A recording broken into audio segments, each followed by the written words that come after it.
For me, the language of cinema are images. I don't differentiate between film and digital. In the end of the day, all that matters is it a good story? And is it entertaining? It doesn't really matter what you shoot it on. Well, it's changed massively and not at all. I mean, because not at all in that I'm still dealing in imagery. I'm still the same thing. It's a big image on a screen. You know, a good image is a good image. And you would hope that even better than good, that it's appropriate and that it works for the story and in some way pushes the story on. We are creating the language of how to tell the story, you know, with the director, with the art director, with the wardrobe designer. So that isn't going to change. That isn't going to change if we shoot on film or if we shoot digitally. It's still how do we tell our stories with cinematic language. You know, well, we used to call it video. Can we call it video? Because it's still an electronic image. It's still the same problems with reds and cyans and Bayer problems and pixels around the edges and funny fringing and all that sort of crap, and you know, not having real shutters and eyes wobbling. And so, you know, let's call it video. Can we call it video?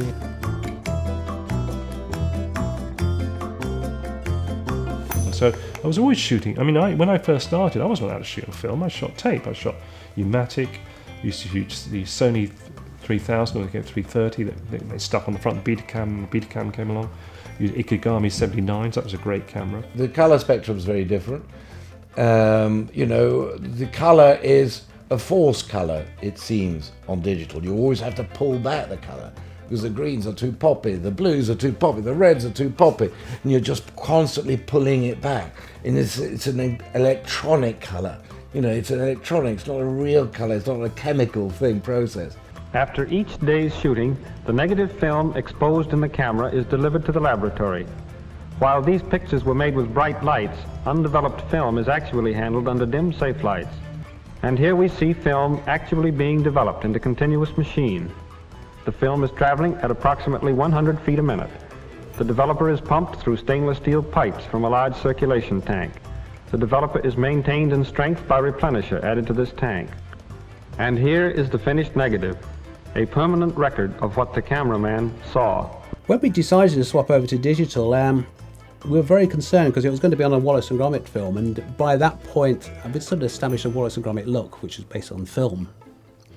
And I used to love film, and I always thought that film actually was part of our process as well, because in filming models, I thought that things like the film grain is part of what kept it alive in that as well. Yeah, they're filming models. There's a certain livingness in the film itself. So I took a lot of convincing actually to swap to digital. Because I was shooting commercials so much, I went to scanning from the neg very early. So I got into what was effectively digital intermediate before the phrase had ever come up. We just called it neg scanning because it was a better way of finishing some commercials. This is what I've uploaded. This is what's being scanned right now at about 11 frames or more like 10.5 frames a second. I don't think that images that are super sharp are necessarily more beautiful. For everything to be really sharp, does it make it more beautiful? I don't think so. When we shot Quartet with Dustin Hoffman, we all insisted on shooting on film because you had 75-year-old, 80-year-olds, and it was a portrait-driven film, and film is kinder, more generous, you know, to the subject. And so part of my skills are to lighter digitally with soft light, to use diffusions, to use nets, and generally to paint a more painterly kind of quality. But the chipset's working against me, and if the lenses are also computer designed to perfection, I have a problem with that. Man from U.N.C.L.E. was, Guy wanted to shoot film when we started, but just as we were getting ready to do that, the labs collapsed. Rank went, or Deluxe, and then Technicolor about a week later. And it was a bit like losing your favourite old uncle. It was a horrible feeling of just labs closing. And I was ringing my guys, what's this? Oh, no, we're going to be all right. And then the next day they were gone. And I couldn't turn around to producers and say, you know, well, we'll go to France or something. You know, that was a big wake-up call for us all. There are no wet labs in Rome. There's only one in the whole of Hollywood. There's only one wet lab left. So that becomes more of an issue as to how you're going to get your film processed and put together. There are things that I miss. Because I love looking through the lens. I love lighting through the lens. I love seeing the actors through the lens and seeing exactly their expression, as opposed to seeing an over-contrasty TV screen inside the eyepiece. In film days, we would only shoot for 40 minutes on a small story, and you were loading your own magazine, so the last thing you wanted to do was turn the camera on needlessly. And you really never rolled until you knew that that was the shot. Within seconds of rolling, you could see the cut, and then when you felt that they were going to cut out of it, you would cut the camera. We shot fewer takes, but the takes mattered. You didn't just run and reset the camera, you know, you carried it, you didn't just leave the camera running. That kind of concentration, it's not so much discipline, it's concentration and respect for what's going on at the point you're trying to shoot.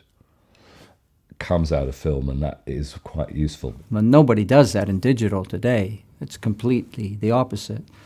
And one of the problems of that is now we're shooting a couple of terabytes a day, that the editorial team can't view everything. And even though we make copious notes, they keep coming back to us later in the season saying we need a close-up of this, a close-up of that, and a close-up of that. We say, well, wait a minute. We shot that close-up. We shot an insert for you. And it's easier for us at that point to reshoot the close-up, to bring in the props and relight it and make it match, than it is for them to find the material. Because they've literally miles, hundreds of miles of footage to go through in a digital sense. Certain directors let the cameras run, certain guys I work with, and certain way the ADs run the set. If something's not working, they cut the camera and reset, so you don't, you know, so they treat the digital camera like a film camera, which is a very good discipline. So everyone's up, concentrating, cut, they don't. The principles of filming the way I filmed on film are still the same. They still have to consider the same things. But how you tell a story and how you use the camera is exactly the same to tell good stories. It's not because you're using digital that it's any better or any worse. You know, with an optical grade, which used to do on film, it was very limited. You basically went to the lab and you could make things brighter or darker in red, green and blue, or yellow, cyan, magenta. And then you'd go away and come back 2 days later and see if that had improved things. Compared to film grading, it was actually quite a revelation, really, what we could do. And then we could window stuff. We could change contrast levels, which we never could do on film. I mean, boy, I miss the old days of film. I was sort of brought up with it, but there were certain advantages of what was then this new digital technology. And I loved doing a film scan on grading digitally. That, to me, was the right combination. It was the right combination for a long time. You had the best things of digital grading and the best things of the origination media, film, because none of the digital media was good enough. Post, it was fine, but good enough to shoot, no. It didn't have the dynamic range. It's undeniable that the digital post-finishing tools that we have now are incredibly flexible, and you work that into the way you're working. So I know I can be faster on set, for instance, because I don't have to flag off a wall or flag off a building, because I know I can put a power window on that and bring it down in the grade.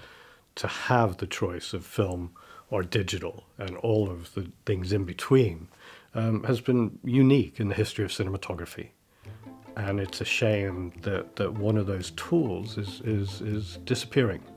Just you can still do this in London. Go out, get yourself an old Pentax, Nikon, Olympus. Get a roll of black and white film, a light meter. Go out and shoot your girlfriend, something on the street with a big shadow, something in a reflection of a shop window. Go to a church, go to a graveyard, and take a roll of film. You will learn more from that roll of film than you will fiddling around with that camera forever, because you will see your shadows. You'll see what you got right. You see what you got wrong. You think, why didn't I see that? Why didn't I see that reflection of myself standing there? You can see it, one of those, but if you don't see it with your eyes, if you don't see the light falling in the room, that, oh, she looked really good, and I'd exposed her and the background went just totally nothing, and it brought all the attention to her. Oh, that was a stroke of luck. Well, it was luck, but my God, I'll use that, I'll remember that. Kodak is still making the stock, but how long before it becomes uneconomical for them to make the stock? And that's going to control everything, which is sad, really. More and more, the cinematographers are having less and less say in the final image. because virtually everything you do, any commercial I do now, anything I do now has always got CGI. I think a lot of the digital work nowadays is you have an image already there and you're trying to move it around and find